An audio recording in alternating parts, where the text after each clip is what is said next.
Chinese officials said on Friday they had indicted 2 Canadians on charges of espionage, escalating Beijing's punitive campaign against Canada over the arrest of a top executive of the Chinese technology giant Huawei. The 2 men, Michael Kovrig, a former diplomat, and Michael Spavor, a business consultant, were detained in 2018 as relations between China and Canada soured when Canada arrested the chief financial officer of Huawei at the request of the United States. They are now at the center of a heated international dispute that has pitted China against Canada and the United States, at a time when relations have deteriorated to their lowest point in decades. In brief statements on Friday, Chinese court officials said that Mr. Kovrig had been indicted in Beijing on charges of espionage and gathering state secrets and intelligence for foreign countries. Mr. Spavor was indicted in Dandong, a northeastern city, on the similar charges of espionage and illegally providing state secrets for foreign countries. If convicted in China's courts, which are controlled by the governing Communist Party, the men could face harsh punishments.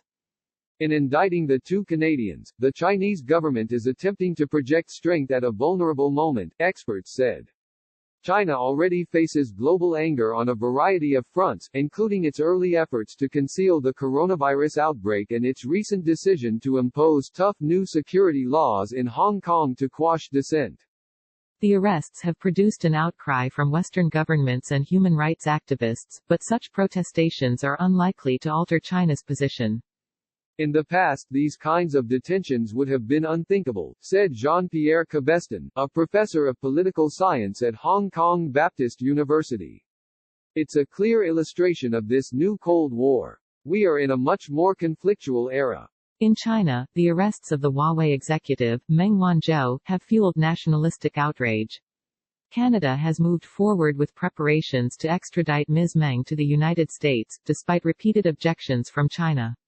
A Canadian court ruled last month that prosecutors had satisfied a critical legal requirement for her extradition, infuriating the Chinese government.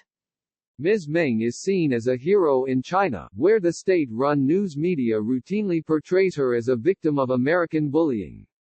She is the eldest daughter of Huawei's founder, Ren Zhengfei, one of China's most powerful businessmen. The United States has indicted Ms. Meng on sweeping fraud charges, accusing her of deceiving 4 banks into making transactions to help Huawei evade American sanctions against Iran.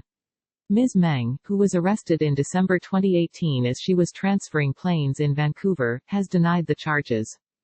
Mr. Kovrig, a former Canadian diplomat who worked for the International Crisis Group, and Mr. Spavor, a writer and entrepreneur who operated a cultural organization promoting trips to North Korea, were seized by the Chinese police days after Ms. Meng was arrested.